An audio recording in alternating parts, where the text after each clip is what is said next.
Right, अब इसके बाद हम बात करते हैं एंगुलर एसएचएम की और आपके सिंपल पेंडुलम की। ठीक है, सो एंगुलर एसएचएम जब हमने बात की थी, अपना जो ट्रांसलेशनल एसएचएम था, हमने कहा कि मान लीजिए आपका स्प्रिंग है ऐसे रखा हुआ है या फिर स्प्रिंग है ऐसे लटका हुआ है और इसको आपने मीन पोजीशन से थोड़ा सा डिस्प्लेस कर दिया एक्स से। अब ये ऊपर नीचे आगे पीछे ये मोशन हो रहा है, इसको हमने कहा था ये आपका हार्मोनिक या ऑसिलेटरी मोशन हो रहा है।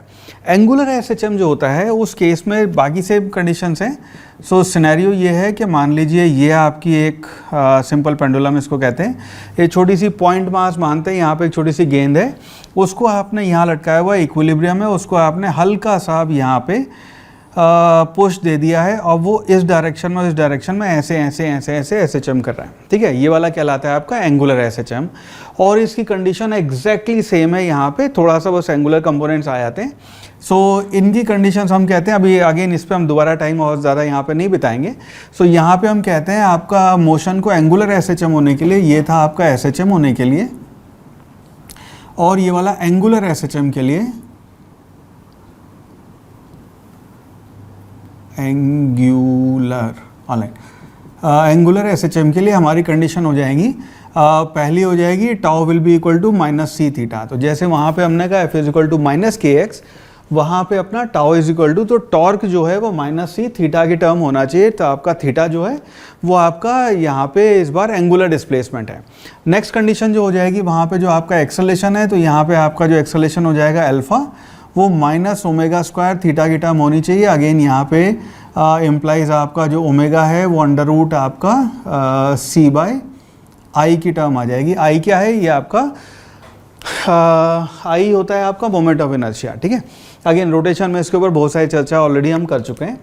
उसके बाद जो आपकी कंडीशन है इक्वेशन ऑफ आपकी एसएचएम है, अगेन ये वाली कंडीशन आ जाएगी आपकी, इसको लिखेंगे d2 theta divide by dt square will be equal to minus omega square theta. ये आपकी कंडीशन है। अगर ये कंडीशन हुई तो आपका मोशन आपका एंगुलर होएगा। उसके अलावा यहाँ पे जो वेलोसिटी, अच्छा वेलोसिटी के लिए हम एक नई टर्म यूज़ करते हैं, इसको ओम बोलते हैं। तो ये वाली v will be equal to, इसको हम लिखेंगे plus minus omega under root A square minus X square. तो यहाँ पे आपकी जो एंगुलर वेलोसिटी आएगी, ओमेगा ऑलरेडी हम एक यूज़ कर चुके हैं, इसलिए ये वेलोसिटी की टर्म हम यहाँ पे यूज़ करते हैं। और दैट मीन्स आपका जो थीटा आएगा, theta that will be equal to A sine of omega T plus phi naught, और वेलोसिटी फिर ये आपके टाइम के साथ हो जाएगी A omega cos of omega T plus phi naught आपका इनिशियल फेज है, और अल्फ़ा जो हो जाएगा वो हो जाएगा minus A omega square sine of omega T plus phi naught. तो नई कोई चीज़ यहाँ पे ऐड नहीं होती है, वही फॉर्मेट है, सिर्फ यहाँ पे अब एंगुलर कंपोनेंट्स ऐड हो गए हैं। यहाँ पे जो टाइम पीरियड है उसको हम लिखते हैं, टाइम पीरियड आएगा आपका 2 pi under root L by G, ये आपका, अब इसको डिराइव करते हैं, ये आपका सिंपल पेंडुलम का टाइम पीरियड आता है। ठीक है, और यही आपका inertia factor divide by spring factor, मतलब सेम वही वाली कहानी यहाँ पे। तो इस फॉर्मूले को यहाँ लिख लेते हैं, इसको भी डिराइव भी कर लेंगे कि अंडर रूट एल बाई जी कैसे आया, सिंपल पेंडुलम के लिए डिराइव कर लेते हैं। सो ये सारी कंडीशन है आपकी मोशन को एंगुलर एसएचएम होने के लिए। अगर है तो फिर ये सारी इक्वेशन आप एक साथ यहाँ पे अप्लाई कर सकते हैं। यहाँ पे जो हमने एक्स स्क्वायर लिख दिया है, इस एक्स स्क्वायर की जगह it should be theta square, A को आप लिख दें थीटा नॉट का स्क्वायर। थीटा नॉट आपका इनिशियल, थीटा नॉट आपका वो है मैक्सिमम एम्पलीट्यूड। ठीक है, सो अगेन सेम वही वाली टर्म है। ऑलराइट, सो ये आपकी कंडीशन एंगुलर एसएचएम के लिए होंगी। इसके बाद यहाँ पे बात होगी आपकी सिंपल पेंडुलम की, और सिंपल पेंडुलम जो है वो क्या है उसको भी समझते हैं। और सिंपल पेंडुलम की अलग अलग कंडीशन है, उस पर बहुत लाइकली होता है एक सवाल आपका सिंपल पेंडुलम पे बन जाएगा। ठीक है, तो सिंपल पेंडुलम क्या है सबसे पहले समझते हैं। हम कहते हैं कि simple pendulum is an ideal simple pendulum consist of a point mass body, जिसको आप बॉब कहते हैं। सो से फॉर एग्जाम्पल ये आपका सिंपल पेंडुलम हो सकता है। लाइक हम इसको सिंपल पेंडुलम यहाँ पे कहते हैं, this is a simple pendulum. तो आइडियली यहाँ पे पूरा मास हम एक पॉइंट मास पे कंसंट्रेटेड मानेंगे, और उसको आपने ये वेटलेस इनएक्सटेंसिबल परफेक्टली फ्लेक्सिबल जो स्ट्रिंग है उससे आपने वो किया हुआ है, और ऊपर सपोर्ट रिजिड है। और ये यहाँ पे ऐसे ऐसे ऑसिलेट करता है। इस पूरे सेटअप को हम बोलते हैं सिंपल पेंडुलम। अब इस सिंपल पेंडुलम को एसएचएम होने के लिए इसका एम्पलीट्यूड बहुत छोटा होना चाहिए। जो आपका मीन पोजीशन डिस्प्लेसमेंट होगा ये आपका कभी भी सिंपल हार्मोनिक मोशन नहीं होएगा, इसके लिए आपका एम्पलीट्यूड बहुत छोटा होना चाहिए। अभी इसी के ऊपर ढेरों की तादाद में आपकी अलग अलग कंडीशन है। समाओ ये एग्जामिनर्स का बहुत फेवरेट पोर्शन है और इसके ऊपर पूरी फिजिक्स में आपको सवाल देखने को मिल जाएंगे। तो अलग अलग सिनेरियो जो आपके सिंपल पेंडुलम के होते हैं उनकी एक बार यहाँ बात करते हैं, फिर टाइम पीरियड अपना जो ये आता है 2.0 L/G इसको डिराइव करते हैं और फिर उन सारी सिचुएशंस के ऊपर पहले हम देखेंगे क्या क्या है, फिर सवाल करेंगे। तो जो आपके अलग अलग सिनेरियो हो सकते हैं, तो सबसे पहला तो है आपका सेकंड्स पेंडुलम। सेकंड्स पेंडुलम बहुत ही स्पेशल पेंडुलम है जिसका टाइम पीरियड 2 सेकंड होता है। उसके बाद नेक्स्ट आएगा यहाँ पे आपका जो ये सिंपल पेंडुलम है, इस सिंपल पेंडुलम को हमने टांग दिया लिफ्ट के अंदर। लिफ्ट पहले केस में रुकी हुई है, दूसरे केस में कांस्टेंट वेलोसिटी से ऊपर या नीचे जा रही है। उसके बाद वही लिफ्ट आपकी ए एक्सेलेरेशन से ऊपर या नीचे जाएगी या फिर उसका फ्री फॉल हो जाएगा। लिफ्ट की रस्सी टूट गई और लिफ्ट अब नीचे गिर रही है, तो उस केस में हमें टाइम पीरियड बताना होता है, कोई कंडीशन दे रखी है, उसके बेसिस पे हमें सवाल सॉल्व करने होते हैं। नेक्स्ट ये है कि इसी को पकड़ के हमने क्या किया कि एक मूविंग ट्रक में या कार में मूव कर दिया और कार या ट्रक मूव कर रहा था, उसकी छत पे टांग दिया। तो जब अब पहले तो ये ऐसे ऐसे चम कर रहा था, उस केस में इसकी मीन पोजीशन यहाँ पे चेंज हो जाती है और अब इसके अबाउट ऐसे चम करता है, उस केस में हमें टाइम पीरियड बताना होगा। उसके बाद हम बात करते हैं कि इसी सिंपल पेंडुलम को हम ले गए मून पे। पता नहीं मून पे अगर पहुँचे भी तो सिंपल पेंडुलम ही क्यों ले गए, पर वहाँ पे सिंपल पेंडुलम ले गए। अब वहाँ पे किसी और प्लैनेट पे मून पे हमें बताना है कि टाइम पीरियड में कितना फ़र्क आएगा, अज्यूमिंग वहाँ पे जी है या वहाँ पे हमने नोटिस किया टाइम पीरियड चेंज आ गया, तो उसके बेसिस पे हम कैलकुलेट करते हैं कि वहाँ पे जी की वैल्यू कितनी होएगी। इसी सिंपल पेंडुलम को एक ट्रक पे डाल देते हैं जो आपका इंक्लाइन प्लेन पे ऊपर या नीचे जा रहा हो, या फिर इसको सर्कुलर ट्रैक में लगा देते हैं। कार है जो ऐसे सर्कुलर ट्रैक पे मूव कर रही है, उसकी छत पे आपने सिंपल पेंडुलम टांगा हुआ है और उस केस में हमें टाइम पीरियड की कहानी करनी होगी, ठीक है। या फिर इसको हम करते हैं यूज़ थर्मल एक्सपेंशन का chapter, because time period 2.0 L/G आता है। अब L जो है लेंथ आपकी, जैसे ही गर्मियों का टाइम आएगा, टेम्परेचर आपका एनवायरनमेंट का बढ़ेगा, तो वहाँ पे थर्मल एक्सपेंशन का रोल आ जाता है, ठीक है। तो उसके सवाल भी यहीं पे करके देख लेंगे। उसके बाद जैसे हम 12th के चैप्टर्स पढ़ते हैं तो इलेक्ट्रोस्टैटिक फील्ड भी यहाँ पे लगा देते हैं कि ये जो आपका सिंपल पेंडुलम है, इसको हमने एक चार्ज दे दिया और एक कांस्टेंट इलेक्ट्रिक फील्ड में इसको रख दिया। इलेक्ट्रिक फील्ड आपकी ऊपर से नीचे हो सकती है, नीचे से ऊपर हो सकती है, साइड वाइज हो सकती है। अब इसका टाइम पीरियड बताओ, ये सारी कहानी हम वहाँ पे करते हैं, ठीक है। सो उसके सवाल भी यहाँ पे कर लेंगे और मैं आपको उसके बारे में इन जनरल आइडिया दे दूंगा कि वैसे सवाल कैसे करने हैं। और उसके बाद फ्लूइड डायनामिक्स का यूज़ कर सकते हैं कि इसी को सिंपल पेंडुलम को हमने पानी में डिप कर दिया। ऑफ कोर्स पानी की जो डेंसिटी होएगी, जो आपकी इसकी मटेरियल की डेंसिटी है, पानी की डेंसिटी उससे कम होएगी, सो दैट ये अंदर उसके डूबे और आपका एसएचएम मोशन होए। अगर हल्का होएगा, मान लो ये पिंग पोंग बॉल हुई और आपने पानी में इसको ड्रॉप किया, तो पिंग पोंग बॉल ऐसे लटकी रहेगी हवा में, एसएचएम नहीं होएगा। तो ये आपकी हैवी प्लास्टिक या मेटेलिक बॉल है, उसको आपने पानी में या किसी लिक्विड में डाला हुआ है, उसके बाद ये एसएचएम करेगा। इसके ऊपर नीट में भी सवाल पूछे हुए हैं, जेईई में तो आते ही हैं, ठीक है। तो इन सारे एरियाज़ को यहाँ पे इस सेशन में कवर करेंगे। तो सबसे पहले बात करते हैं अपने एसएचएम का ये फॉर्मूला जो है सिंपल पेंडुलम का, इसको डिराइव करते हैं और उसके बाद वेरियस सिनेरियोज़ में कैसे सवाल सॉल्व करने हैं वो करते हैं और एंड में सवालों की प्रैक्टिस करेंगे।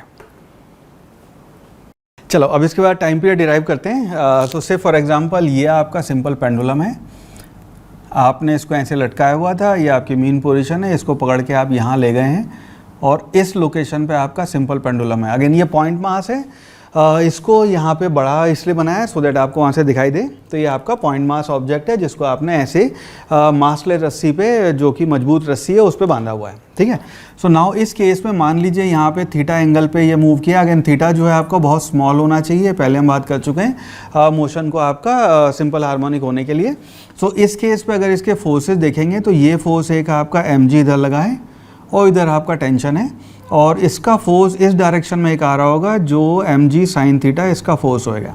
नाउ इसके ऊपर अगर हम टॉर्क देखेंगे, आपके टॉर्क कौन कौन से फोर्सेस पे टॉर्क लगा रहे हैं, तो टेंशन आपका टॉर्क नहीं लगा सकता है फॉर द सिंपल रीज़न कि आपका डिस्प्लेसमेंट और इसके बीच में 90 का एंगल है। तो यहाँ पे जो आपका टॉर्क होएगा उसको आप लिखेंगे -mg_L साइन थीटा, ठीक है। तो आपका बिकॉज टॉर्क हमें पता है R क्रॉस F होता है वगैरह वगैरह, सो ये आपका टॉर्क हो जाएगा। नाउ इस केस में हमें पता है क्योंकि थीटा स्मॉल है और हम कहते हैं अगर थीटा स्मॉल है तो sine theta will be approximately equal to theta, तो आपका टाउ हो गया माइनस mgl इंटू थीटा। ना इसको अगर हम उस इक्वेशन से कंपेयर करेंगे तो ये वाला पोर्शन आपका c बन गया आपके मोशन का, ठीक है। नाउ इस केस में हमने टॉर्क को लिख दिया I alpha will be equal to minus mgl theta. इसके बेसिस पे हम कह सकते हैं implies alpha will be equal to minus mgl divided by I theta. अब ये जो कंपोनेंट है ये आपका ओमेगा स्क्वायर वाला रोल अदा करेगा, सो विच इम्प्लाइज आपका ओमेगा स्क्वायर जो है वो हो गया mgl बाय आई।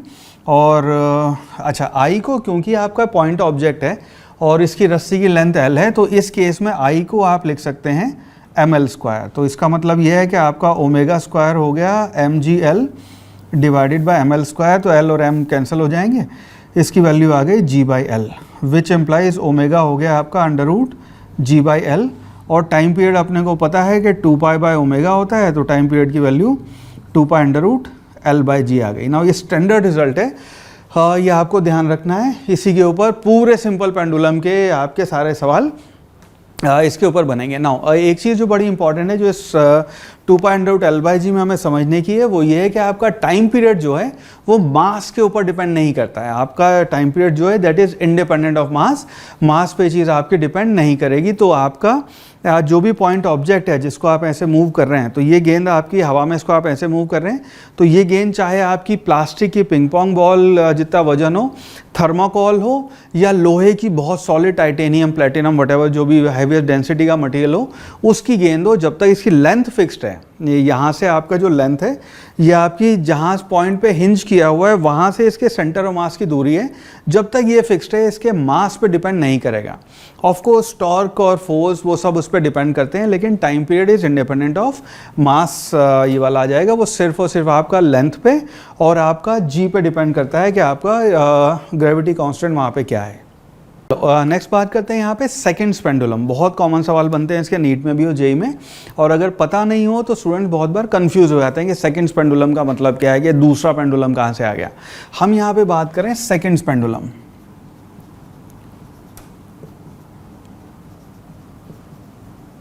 सेकंड पेंडुलम आपका स्पेशल पेंडुलम है जिसका टाइम पीरियड जो है वो होता है आपका 2 सेकेंड, ठीक है। और ये ह्यूमैनिटी के लिए, हमारे लिए ओवर द इयर्स बहुत इंपॉर्टेंट रोल प्ले करता आया है कि हमारी जो घड़ियाँ बनी है, अगर आपने देखा हो जैसे हर शहर में घंटा घर होता है, तो वो घंटा घर actually is a replica of building called Big Ben जो लंदन में बनी हुई है। तो जहाँ जहाँ पे भी अंग्रेज गए उन्होंने उसके सिटी सेंटर जो था वहाँ पे उसका रेप्लिका बनाया, बिकॉज बिग बैन को बहुत मिस करते थे। और इंडिया में, स्पेशली नॉर्दर्न इंडिया में और आपकी जो हिंदी बेल्ट है वहाँ पे हर शहर में सदर बाज़ार और आपको घंटा घर ज़रूर मिलेगा। तो वो जो आपका बिग बैन है वो एक्चुअली 1800 से चलने वाली एक पेंडुलम क्लॉक है जो तब से कंटिन्यूस चली गई है। सिर्फ कुछ दिनों के लिए मेंटेनेंस में वो बंद हुई है, या फिर बहुत ज़्यादा तूफान आ गया और बर्फ़ गिर गई उसके वगैरह वगैरह कुछ हुई तब बंद हुई है। अदरवाइज़ वो पिछले इतने 100 200 300 सालों से चली जा रही है वो घड़ी। वो आपकी डिपेंड करती है, वो आपकी बेस करती है सिंपल पेंडुलम के प्रिंसिपल पे। और लोगों ने अपने घरों में जो घड़ियाँ लगाई वो बनाई, उसके लिए हमने एक स्पेशल घड़ी का इस्तेमाल किया जिसका टाइम पीरियड हुआ 2 सेकंड। 2 सेकंड का मतलब ये है कि पार्टिकल को, जो आपका बॉब है, उसको यहाँ से जाने में, यहाँ से आने में, वापस आने में लगा 2 सेकंड का टाइम। इसका मतलब ये है कि हाफ मोशन में आपको एग्जैक्टली 1 सेकंड का टाइम लगेगा। तो हम अपनी घड़ी को ऐसे कैलिब्रेट कर सकते हैं कि जब वो यहाँ जाके वापस यहाँ आया तो आप उसमें घड़ी में 1 सेकंड बढ़ा दें, फिर वो इधर जाके इधर आया तो फिर 1 सेकंड बढ़ा दें। तो हर बार जब भी वो मीन पोजीशन क्रॉस करेगा आप एक सेकंड बढ़ा रहे हैं, तो उस मैकेनिज्म पे आप घड़ी बना सकते हैं। तो ओवर द ईयर्स, अब तो डिजिटल क्लॉक्स आ गई हैं, पर ओवर द ईयर्स इसने हमारे लिए बहुत ज़्यादा हेल्प की है, जिससे हम ह्यूमन बींग्स, हमारे जो पूर्वज थे, हमारे जो एंसेस्टर्स थे, वो इसके बेसिस पे टाइम देख पाते थे। बहुत इंपॉर्टेंट रोल इसने प्ले किया है। ना अगर इसके बेसिस पे बात करें तो हम कह रहे हैं कि time period 2 pi under root L by G, इसकी जब हम बात करते हैं तो टाइम पीरियड हो गया आपका 2 सेकेंड, इसको हमने किया 2 pi under root L by G. दोनों तरफ अगर हम स्क्वायर कर दें तो ये हो जाएगा 4 = 4 pi square L by G, which implies आपका एल की जो वैल्यू आई वो हो गई 4 कैंसिल हो जाएगा, will be equal to G divided by pi square. Now pi की वैल्यू अगर आप 3.14 लेते हैं, उसका स्क्वायर ऑलमोस्ट जी के बराबर आता है, तो इसकी वैल्यू 1 मीटर हो जाएगी। तो ये बहुत ही इंपॉर्टेंट है ये पता होना कि जो सेकंड पेंडुलम है उसकी जो टाइम पीरियड की वैल्यू आपकी 2 सेकंड है, और एट द सेम टाइम उसकी जो लेंथ होती है वो आपकी हो जाएगी 1 मीटर। तो 1 मीटर की लेंथ का अगर आपने पेंडुलम लिया है तो दिस व्हाट वी डू कि ये आपका मासलेस रस्सी लिए एग्जैक्ट 1 मीटर की रॉड है, इसको हमने ऐसे बांधी, और अब इसको अगर जब हम ऐसे ऐसे रोटेट कर रहे हैं तो इसका मीन पोजीशन से आने जाने का टाइम एग्जैक्टली 1 सेकंड होएगा, प्रोवाइडेड ये मासलेस है एंड ऑल दैट सब। तो वो एग्जैक्टली आपका 1 सेकंड होएगा, उसके बेसिस पे आप घड़ी बहुत अच्छे से बना सकते हैं, ठीक है। सो ये आपका सेकंड पेंडुलम है। नाउ इसके ऊपर सवाल कैसे बनते हैं कि यही आपका सेकंड पेंडुलम है, इसको मान लीजिए आप मून पे ले गए, तो वहाँ पे आप ले गए इसको मून पे, ऑन मून। मून पे जो आपका टाइम पीरियड आएगा वो इसका जो टाइम पीरियड है वो हो जाएगा 2π√L divided by ji moon.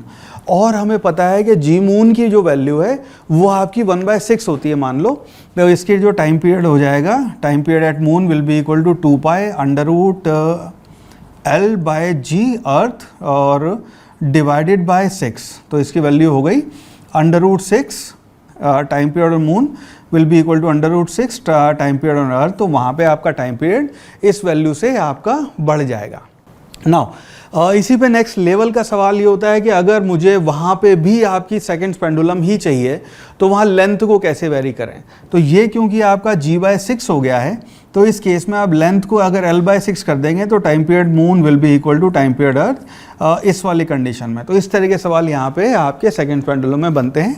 और इसी के अलावा इसी को और वेरिएशन करके बहुत अलग अलग केसेस में आप इसके सवाल प्रैक्टिस कर सकते हैं। और सारी सिचुएशन में एक चीज़ बस आपको ध्यान देनी है, वो ये है कि टाइम पीरियड आपका 2 सेकंड फिक्स्ड है, तो अभी उस पेंडुलम को आप सेकंड्स पेंडुलम कहेंगे। Next scenario. नाउ हम ये कहते हैं कि इसको मान लो हम लिफ्ट में रख रहे हैं। सो ये आपकी मान लीजिए लिफ्ट है, और इस लिफ्ट में आपने एक पेंडुलम ऐसे लटकाया हुआ है, और लिफ्ट मान लीजिए रेस्ट पे है। तो इस केस में हमें एनएलएम में बात कर चुके हैं कि इस केस में आप जी इफेक्टिव जो है आपका जी ही रहेगा। यही लिफ्ट आपकी मान लीजिए कांस्टेंट वेलोसिटी से ऊपर या नीचे जाए तो आपका जो जी इफेक्टिव है उसकी वैल्यू फिर आपकी जी ही रहेगी, ठीक है। अगर आपकी लिफ्ट है जो मान लीजिए ए एक्सेलेरेशन से ऊपर जा रही है, तो आपका जी इफेक्टिव जो है उसको आप g+a लिख देते हैं, और इस वजह से आपका time period 2π√L divided bye g+a हो जाएगा। इन सारे केसेस में टाइम पीरियड आपका 2π√L बाय g ही होना है, इस वाले केस में और इस वाले केसेस में। लेकिन इस केस में आपका time period 2π√L bye g+a हो जाएगा अगर a एक्सेलेरेशन ऊपर है। नाउ यही लिफ्ट अगर a एक्सेलेरेशन से नीचे जाए तो उस केस में एक्सेलेरेशन नीचे अगर आपका लग गया है और ये सिंपल पेंडुलम है, तो यहाँ पे आप लिखते हैं जी इफेक्टिव जो है वो हो जाएगा आपका g- है। अगेन इस सब की ये क्यों होएगा, कैसे होएगा, इस सब की बात हम एनएलएम में कर चुके हैं। तो यहाँ पे आपका जो टाइम पीरियड हो जाएगा वो हो जाएगा 2π√L डिवाइडेड बाय g-a। ये स्टैंडर्ड सा आपका रिस्पॉन्स है। नाउ यही केस अगर आपका हो जाए कि ये फ्री फॉल हो जाए, फ्री फॉल, तो फ्री फॉल का केस ये है कि अगर आपकी लिफ्ट की जो रस्सी थी वो टूट गई है, तो इस केस में आपका जी इफेक्टिव जो है वो आपका 0 हो जाएगा, यानी कि टाइम पीरियड आपका इन्फानाइट हो जाएगा। ना इन्फानाइट टाइम पीरियड का मतलब ये है कि पेंडुलम अपनी मीन पोजीशन से इधर चला है, अब वो कितनी देर में वापस आएगा, तो यहाँ पे हम कहते हैं वो इन्फानाइट पे अनंत काल में जाके प्रलय जब होएगी तब वो वापस आएगा, ठीक है। तो टाइम पीरियड इन्फानाइट का मतलब है कि वापस मीन पोजीशन पे नहीं आएगा, या पता नहीं कब जाके आएगा, या फिर उसको बहुत लंबा टाइम लगेगा वहाँ तक आने में। तो ये आपके लिफ्ट वाले सवाल हो गए। ना इसी में सवाल इस प्रकार होते हैं कि आपने मान लीजिए इसको ट्रक के अंदर रख दिया है, और ये मान लीजिए आपका ट्रक है, ऐसे ऐसे करके ट्रक इस डायरेक्शन में a0 एक्सेलेरेशन से जा रहा है। ये आपका ट्रक ड्राइवर है ना, ऐसे बैठा हुआ है एंड ऑल दैट सब, ठीक है। सो अब उस केस में आपने क्या किया कि यहाँ पे एक पेंडुलम ऐसे लटका दिया। वो पहले जब ये रेस्ट पे था तो ऐसे ऐसे घूम रहा था। अब जब वो ट्रक आपका इस डायरेक्शन में मूव कर रहा है तो इसको एक सूडो फोर्स महसूस होएगा। तो इसके ऊपर अब लगने वाले फोर्सेज जो हैं, एक तो नीचे mg आ जाएगा और एक इस डायरेक्शन में आपका ma आ जाएगा। उस वजह से आपका पेंडुलम जो है इस थीटा एंगल से इधर मूव कर जाएगा। अगर इसमें थीटा की वैल्यू देखेंगे तो आपका tan थीटा जो है वो A/G आता है। सर्कुलर मोशन में इसको हम कवर कर चुके हैं। चलो इसका अगर FBD बनाएंगे हम तो कुछ ऐसा कर सकते हैं कि ये आपका पार्टिकल है, नीचे तो आपका mg इसके ऊपर अप्लाई हो रहा है, यहाँ पे आपने इसे बांधा हुआ है, ये हॉरिजॉन्टल है और ये इस थीटा एंगल पे इधर आ गया है और यहाँ पे आपका MA फोर्स लग रहा है। नाउ इस डायरेक्शन में अगर आप फोर्सेस देखोगे तो ये आपका थीटा जो है ये इस डायरेक्शन में यहाँ पे आ जाएगा। नाउ इसके फोर्सेस अगर हम बैलेंस करेंगे तो वो कुछ इस प्रकार आ जाएंगे कि इसको ये कंपोनेंट हुआ और ये, तो इसका mg का इधर कंपोनेंट आएगा mg cos थीटा और इधर आएगा mg sin थीटा और ये थीटा है तो ये वाला फिर आपका एंगल थीटा हो जाएगा, तो इसका कंपोनेंट आ जाएगा इधर ma cos थीटा। नाउ इस डायरेक्शन में आपके जो फोर्सेज हैं वो बराबर होंगे, तो आप लिखोगे mg sin theta will be equal to ma cos theta.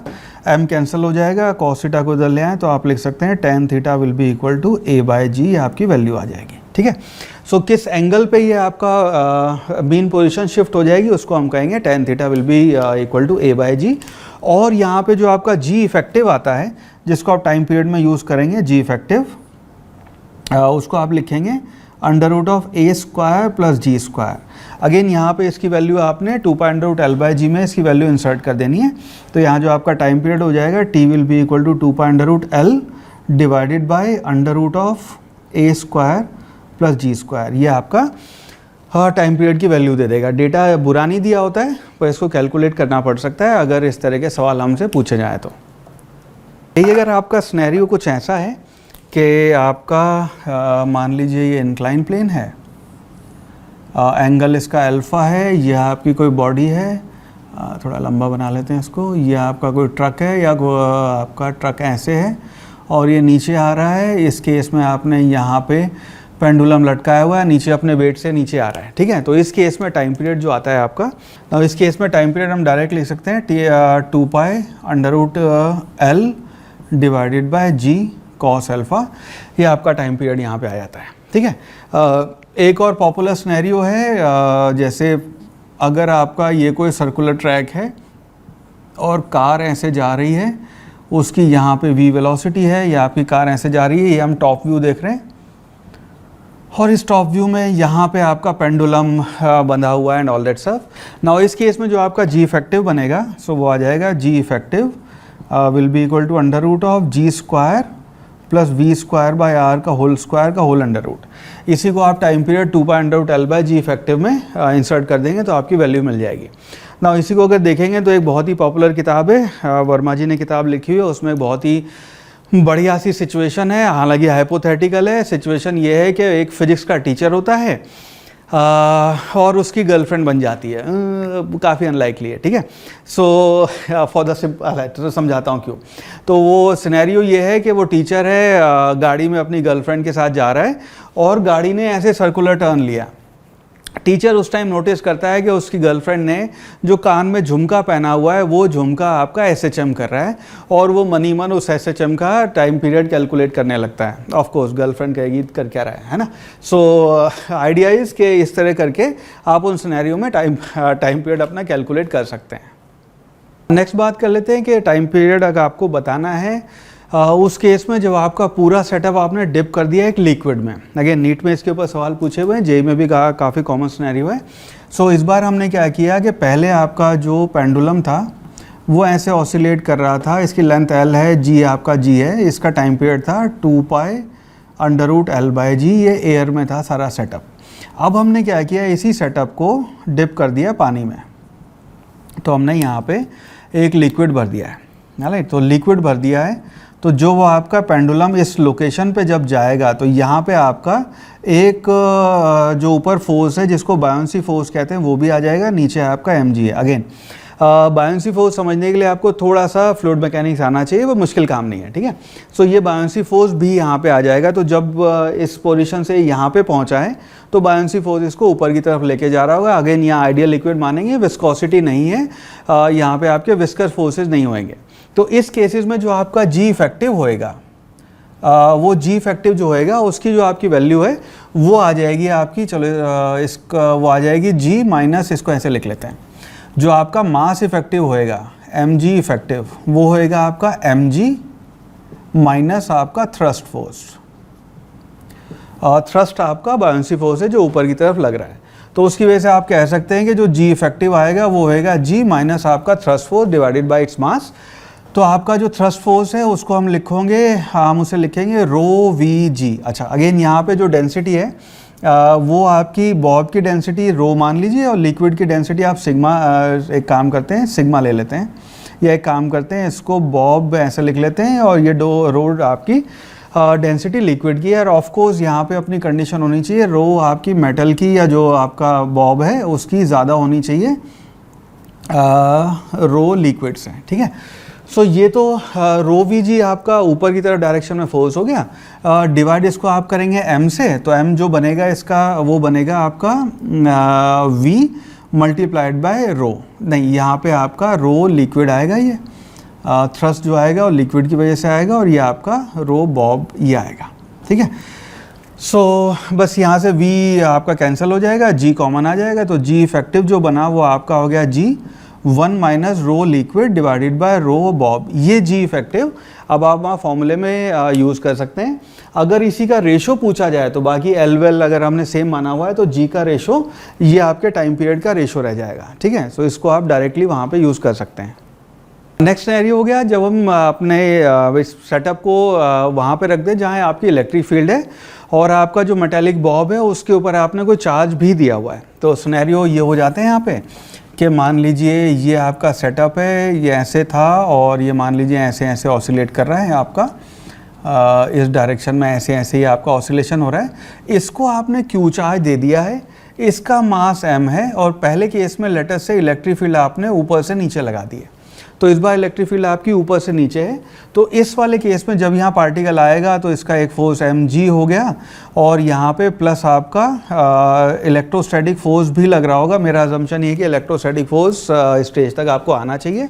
तो इस केस में जो आप g इफेक्टिव लिखते हैं उसकी वैल्यू आएगी g plus Q E divided bye m, या आपकी फोर्स की g इफेक्टिव की वैल्यू हो जाएगी। अगेन टाइम पीरियड वहाँ रख के आपकी वैल्यू आ जाएगी। अगर स्नैरियो ऐसा है, इसको अलग कलर के पेन से कर रहे हैं, स्नैरियो ऐसा है कि इलेक्ट्रिक फील्ड आपकी ऊपर की डायरेक्शन में है, तो आपका जी इफेक्टिव जो है वो बन जाएगा क्यू, ये आ जाएगा आपका G minus Q E divided by M, because ये फोर्स आपका इलेक्ट्रोस्टैटिक फोर्स इस बार ऊपर की डायरेक्शन में लग रहा होगा, ठीक है।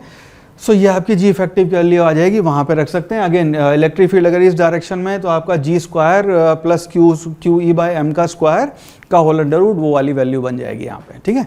सो सवाल सिंपल होते हैं लेकिन इनकी वैरायटी बहुत सारी है, हमने मोस्टली कवर कर ली है, तो इन सिनेरियोज को ध्यान रखना। अब इनके बेसिस पे चलो सवाल सॉल्व करते हैं। चलो नेक्स्ट यहाँ पे बात करते हैं आपके थर्मल इफेक्ट की। सो हम ये कहते हैं कि T is equal to 2π/L/g। अगर यहाँ पे टेम्परेचर मान लीजिए बढ़ गया, सो आपका टेम्परेचर पहले T था वो बढ़ के T प्लस डेल्टा T हो गया, उस केस में जो आपका टाइम पीरियड T है, अगेन इस पर कन्फ्यूज मत होना, T टेम्परेचर है, ये वाला आपका टाइम पीरियड T है। So time period T dash will be equal to 2π/L।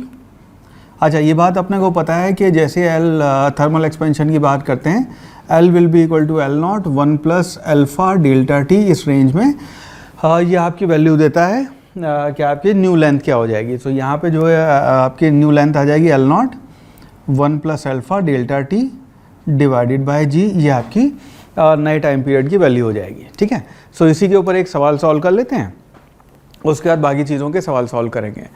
NEET में पूछा हुआ सवाल है, क्वेश्चन से if length of second pendulum is decrease by 2%, how many second will it lose per day, और हमें 4 option दे रखे हैं। नाउ यहाँ पे प्रोपोर्शनैलिटी का सवाल आएगा। अपने को ये बात पता है कि जो आपका टाइम पीरियड है वो प्रोपोर्शनल है अंडर रूट एल के, आपके लेंथ के इसके प्रोपोर्शनल होता है। सो इसी को अगर हम एरर कैलकुलेशन वाले कॉन्सेप्ट यहाँ पे लगाएं तो हम ये कह सकते हैं कि delta T divided by T will be equal to half delta L by L. ये आपके फ्रैक्शनल चेंज जो टाइम में आएगा और फ्रैक्शनल लेंथ में जो चेंज आएगा उसका फ़र्क है, अज्यूमिंग यहाँ पे आपका लेंथ चेंज जी आपका चेंज नहीं हो रहा है। तो इस केस में हमें कहा जा रहा है कि जो आपका लेंथ है वो 2% डिक्रीज़ हो गया है। तो उसका मतलब ये है कि आपका डेल्टा टी जो है that will be equal to half multiplied by जो आपकी सेकेंड पेंडुलम है उसकी लेंथ होती है 1 मीटर, उसमें चेंज आ गया 2%। तो 2% का मतलब ये होगा कि 2/100 मल्टीप्लाइड बाय 1, ये 1 आपकी लेंथ होएगी, ये आपका चेंज आया है। So delta T by T ये होएगा, so which means delta T will be equal to ये आ गया 1/100 multiplied by T. Now T जो है ये आपका टाइम पीरियड है, is decrease by how many lose per day. तो यहाँ पे अब हमें टी की जो वैल्यू है ये आपको पर डे के हिसाब से यहाँ पे कैलकुलेट करनी पड़ेगी, कितना टाइम आपका वो क्लॉक लूज करेगी। सो इस केस में यहाँ पे आप लिखेंगे this will be equal to 1/100 multiplied by T जो है इसको अब लिखेंगे यहाँ पे 24 मल्टीप्लाइड बाय 60 मल्टीप्लाइड बाय 60। ये नंबर ऑफ, ये आपका जो डेल्टा टी है ये आपका पर टाइम पीरियड इतना लूज हो रहा है और ये आपका टोटल लॉस होएगा यहाँ पे, ठीक है। सो इसको जब हम कैलकुलेट करते हैं ये वाली वैल्यू हमें पता है 86400 आती है डिवाइड बाय 100, यानी कि हो जाएगा आपका 864 सेकेंड्स पर डे, इतना आप लूज करोगे। सो बेस्ड ऑन दिस हम कह सकते हैं कि option number D would be the right answer. Next question says a second pendulum is placed in space laboratory orbiting around at a height of 3r where r is radius of a time period of the pendulum क्या होएगा हमारे option है 0 to √3 4 second या फिर infinite. Now इसको क्योंकि हमने space laboratory में रखा हुआ है जो कि हाइट उसकी 3r है, इस केस में हम यहाँ पे बात करते हैं आपका जो जी इफेक्टिव है वो आपका 0 हो जाएगा। जी इफेक्टिव 0 होने का मतलब ये है कि आपका जो टाइम पीरियड होएगा जिसको आप लिखते हैं 2π√L divided by G effective, उसकी वैल्यू हो जाएगी आपकी इन्फानाइट, बिकॉज ये आपका 0 हो गया है। तो अगर आप पेंडुलम को अपने स्पेस क्राफ्ट में ले जाएं जो कि मोशन अंडर ग्रेविटी की जहाँ पे 0 वैल्यू हो जाएगी, एवरीबडी इज अगर फ्री फ्लोटिंग, तो उस केस में टाइम पीरियड अगर बात करोगे पेंडुलम का जो यहाँ से अपनी जगह से मीन पोजीशन से निकला है वापस कब आएगा, आंसर इज इन्फानाइट। हो सकता है पहले जब आया तो वापस आ जाए, इन्फानाइट टाइम बाद वापस आएगा। नेक्स्ट क्वेश्चन अगेन फिर नीट का सवाल है, लॉन्ग बैक। क्वेश्चन से the time period of a simple pendulum is 2 second if its length is increase 4 times then time period would become. Again बहुत सिंपल सवाल है। टाइम पीरियड हम कहते हैं होएगा आपका 2π√L/g। अगर आपका टी डैश की बात करें नेक्स्ट न्यू टाइम पीरियड के लिए वो हो जाएगा 4L/g। 4L/g आपकी न्यू लेंथ है, ये आ जाएगा। सो इन दोनों को अगर हम डिवाइड कर दें तो T dash by T will be equal to 2π cancel हो जाएगा, ये बचेगा आपका जी भी कैंसिल हो जाएगा, ये बचेगा √4 यानी कि twice. So T dash will be equal to 2t। तो आपका टाइम पीरियड इस केस में ट्वाइस हो जाएगा। सो ओरिजिनल टाइम अगर आपका 2 सेकेंड है, ठीक है, सिंपल पेंडुलम में ओरिजिनल टाइम अगर आपका 2 सेकेंड है तो अब ये न्यू टाइम आपका 4 सेकेंड्स हो जाएगा। सो बेस्ड ऑन दिस हम कह सकते हैं option number D 4 second would be the right answer. Next question previous year question है। Question says to show that a simple pendulum executes simple harmonic motion it is necessary to assume that. Option number है 1 है length of pendulum is small, दूसरा है mass of the pendulum is small, तीसरा है amplitude of oscillation is small, चौथा है acceleration due to gravity is small. Now ये बात अपने को पता है, हम पहले भी बात कर चुके हैं कि अगर आपका सिंपल पेंडुलम ऐसे ऐसे आपका घूम रहा है तो उसको सिंपल हार्मोनिक होने के लिए एम्पलीट्यूड स्मॉल चाहिए। So option number C amplitude of oscillation should be small will be the right answer. Next question the length of second pendulum on the surface of earth is 1 metre. Length of second pendulum on the surface of moon where g is 1/6 of the value will be। बहुत ही simple सवाल है, इसको theory में kind of हम cover कर चुके हैं। Previous year question है कि हम एक सेकंड पेंडुलम जिसकी लेंथ 1 मीटर है उसको मून पे ले गए, अब वहाँ पे क्या लेंथ का उसकी हम कट करें या उसको लंबा करें कि आपका टाइम पीरियड वापस 2 सेकेंड आ जाए। सो टाइम पीरियड हमें पता है, हम लिखते हैं 2π√L/g। अब ये g की वैल्यू हो गई g/6, आपको ये वैल्यू L/6 करनी पड़ेगी जिससे आपके टाइम पीरियड की वैल्यू सेम रहे। तो आपका लेंथ जो है L dash will be equal to L/6।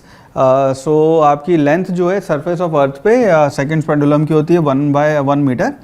सो ये 1/6 मीटर हो जाएगा। सो बेस्ड ऑन दिस हम कह सकते हैं option number A 1/6 metre would be the right answer. ये हमने कुछ सवाल यहाँ पे प्रैक्टिस किए, इसके अलावा प्रीवियस ईयर क्वेश्चन जो है वो मैं ऑलरेडी सॉल्व करके आपके लिए इस यूट्यूब चैनल सॉल्व करके रखे हुए हैं, उनको एक बार फिर इस वीडियो को देखने के बाद सॉल्व करना चालू कर दें।